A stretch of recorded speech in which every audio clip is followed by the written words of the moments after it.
অন্তর্বর্তীকালীন সরকারকে উদাত্ত আহ্বান জানাতে চাই, রেজিম সরকারের বিরুদ্ধে বাংলাদেশের ছাত্র জনতার পাশাপাশি গোটা বিশ্ব জুড়ে আমাদের প্রবাসী ভাইয়েরা তারা রাজপথে নেমে এসেছিল। আন্দোলন সংগ্রাম করতে গিয়ে স্থানীয় রাষ্ট্রের আইন শৃঙ্খলা পরিপন্থী কাজ হয়ে যাওয়ায় তারা অনেকেই বন্দী জীবন যাপন করছে। কূটনৈতিক যোগাযোগের মাধ্যমে অতি দ্রুত তাদের সকলের পাশে দাঁড়িয়ে আমার সেই সকল প্রবাসী ভাইদেরকে মুক্ত করার ব্যবস্থা গ্রহণ করবেন।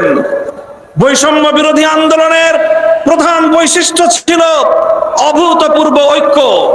এখানে স্কুল, কলেজ, ভার্সিটি থেকে আমার মাদ্রাসার ছাত্ররা পর্যন্ত যেভাবে টেকনাফ থেকে তেতুলিয়ায় হাতে হাত রেখে এক অভূতপূর্ব ঐক্যের মেল বন্ধন তৈরি করেছিল, পরাজিত শক্তি ঢুকে পড়ে আজকে মাদ্রাসা এবং জেনারেল শিক্ষার্থীদের মধ্যে ফাটল সৃষ্টি করবার প্রচেষ্টা চালাচ্ছে। হেফাজতে ইসলামের পক্ষ থেকে সকল ছাত্র জনতার প্রতি আমি উদাত্ত আহ্বান জানাতে চাই, কোন ষড়যন্ত্রের মধ্যে আমরা পা দেব না, কোন ষড়যন্ত্র কানে তুলব না। আমাদের এই ঐক্যকে অটুট রাখতে হবে। আমাদের মঞ্জিল এখনো বহুদূর। আমাদের এই অর্জিত বিজয়কে মঞ্জিলে মাকসাদে পৌঁছাতে হলে আমাদেরকে আরো বহু পথ চলতে হবে। আমি অন্তর্বর্তীকালীন সরকারকে উদাত্ত আহ্বান জানাবো, রাজনৈতিক দলগুলোর সঙ্গে সমন্বয় করে প্রয়োজনীয় রাষ্ট্র সংস্কারের কাজ সেরেই জাতীয় নির্বাচনের অঙ্গীকার জাতির সামনে আপন ভূমিকা পালন করে চলবেন।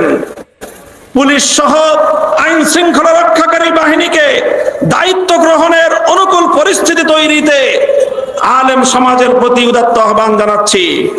আপনারা দেশপ্রেমিক সশস্ত্র বাহিনীর সঙ্গে কাঁধে কাঁধ মিলিয়ে থানাগুলোকে নিরাপত্তা দিন।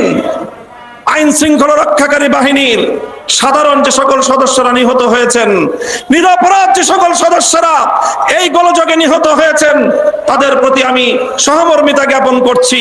সেই সঙ্গে যেই সকল দুষ্কৃতিকারী অফিসারদের নির্দেশে এই সরল প্রাণ সাধারণ পুলিশ সদস্যদের জীবন গিয়েছে, এর জন্য তাদের উপযুক্ত বিচার বিভাগীয় তদন্তের মাধ্যমে শাস্তি নিশ্চিত করার উদাত্ত আহ্বান জানাচ্ছি।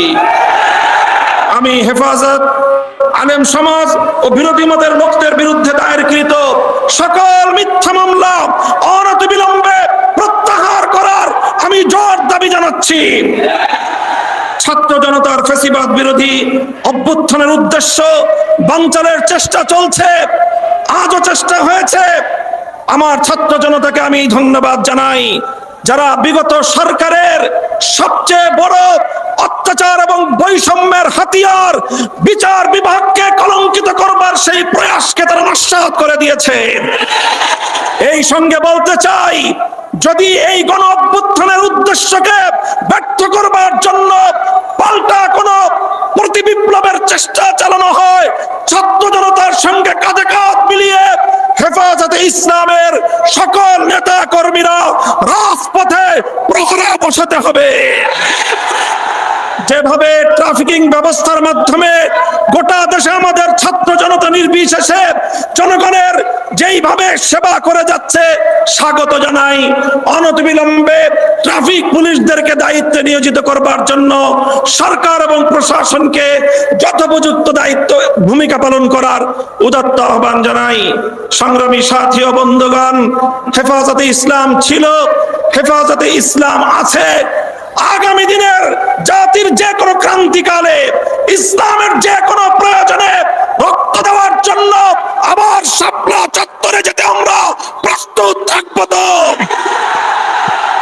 স্বাধীনতা রক্ষার জন্য যুদ্ধে যেতে আমরা প্রস্তুত থাকবো। তো যে কোনো অপশক্তিকে বুকের রক্ত দিয়ে রুখে দেওয়ার জন্য প্রস্তুত থাকবে। তো নাসরুম মিনাল্লাহি ওয়া ফাতহুন করিব। আসসালামু আলাইকুম ওয়া রাহমাতুল্লাহ।